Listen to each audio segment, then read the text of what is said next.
ঘন জঙ্গলের ভেতর ছিল ছোট্ট এক ছাগল। নাম তার চাঁদনি। চাঁদনি খুবই ভীতু স্বভাবের, কিন্তু তার এক বিশাল স্বপ্ন ছিল, একদিন সে এমন একজন বন্ধুর সাথে পরিচিত হবে যে যাকে ভয় পেয়েও ত্যাগ করবে না। অন্যদিকে একই জঙ্গলে বাস করত এক ভয়ঙ্কর বাঘ, নাম শেরু। সবাই শেরুকে ভয় করলেও শেরুর হৃদয় ছিল একাকিত্বর গভীরতা।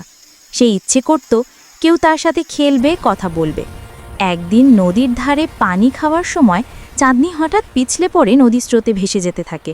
তখন শেরু দূর থেকে বিষয়টি দেখে তড়িঘড়ি নদীতে ঝাঁপ দেয়। তার শক্তিশালী থাবা দিয়ে চাঁদনিকে তুলে আনে। সেদিন থেকেই তাদের মধ্যে শুরু হয় এক অদ্ভুত বন্ধুত্ব। প্রথম দিকে চাঁদনি ভয় পেত, ভাবত বাঘ তো শিকারী, কখনো তাকে খেয়ে ফেলতে পারে। কিন্তু শেরুর আচরণ তাকে ধীরে ধীরে নিরাপদ অনুভব করায়। শেরু তাকে খেলা শেখায়, গাছে চড়া শেখায়, আর চাঁদনি তাকে শোনায় মিষ্টি মিষ্টি গান।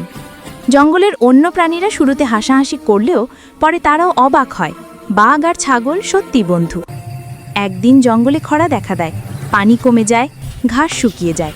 তখন শেরু নিজের শিকার করা খাবার চাঁদনির সাথে ভাগ করে, আর চাঁদনি তার বুদ্ধি দিয়ে জঙ্গলে নতুন পানির উৎস খুঁজে বের করতে সাহায্য করে। এভাবেই একে অন্যকে সাহায্য করে তারা বেঁচে থাকে। শেষ পর্যন্ত জঙ্গলের প্রাণীরা বুঝতে পারে, বন্ধুত্ব রক্তে নয়, হৃদয় তৈরি হয়।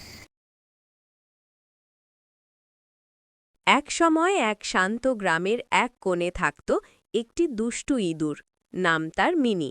আর একই বাড়িতে থাকত এক বুদ্ধিমান ও অলস স্বভাবের বিড়াল, নাম টমি।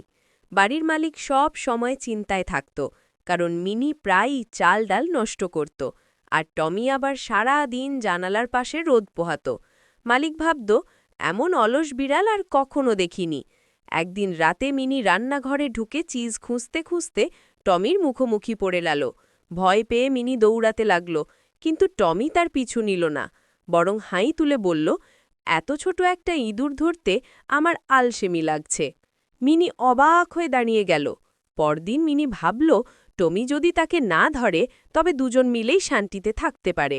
সে টমির কাছে গিয়ে বলল, তুমি আমাকে ধরো না, আমি এই বাড়ি নোংরা করব না। টমি একটু ভেবে রাজি হল। এভাবেই তাদের বন্ধুত্ব শুরু হল। ধীরে ধীরে টমি বুঝতে পারল মিনি খুব বুদ্ধিমান।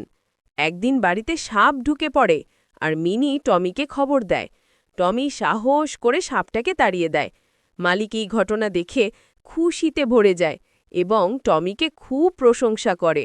মালিক টমিকে অতিরিক্ত খাবার দেয়, আর মিনি গোপনে সেগুলোও ভাগ পায়। এরপর থেকে টমি আর মিনি একসাথে বাড়ি পাহারা দেয়। টমি শিখল যে বন্ধুত্ব শক্তি দেয়, আর মিনি শিখল সৎ থাকা সব সময় ভালো। এভাবে একটি অলস বিড়াল এবং এক দুষ্টু ইঁদুর